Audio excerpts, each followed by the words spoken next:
اللي بالصورة هذه منى أسعد، ممثلة يمنية. منى أسعد أمس ترند في مواقع التواصل الاجتماعي، السبب أنها قامت تكلمت على اللهجة التعزية، وتقريبا جابت كلمة جارحة، قالت أنها لهجة تجيب الغاثي.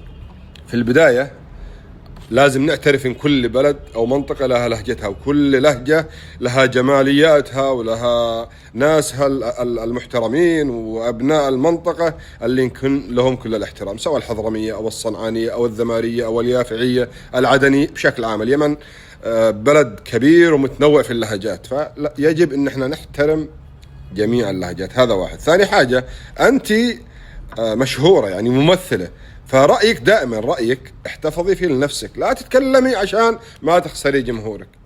طبعا هي تكلمت، وإيش اللي صار بعد ما تكلمت؟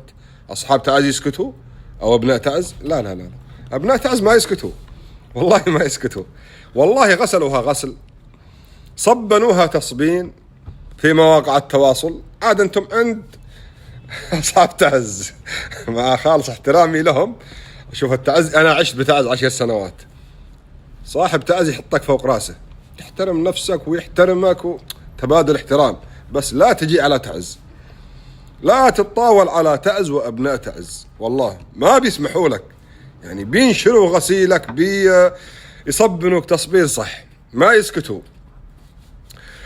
فكان المفروض انها ما تقول رأيها وتحتفظ برأيها لنفسها. وأي مشهور طالما أنت مؤثر لا تطلع تتفلسف وتتطاول على فلان وعلان. وعموما كل اللهجات وكل أبناء اليمن يجب أن احنا نحترم عاداتنا وتقاليدنا وموروثنا ولهجاتنا. تحياتي.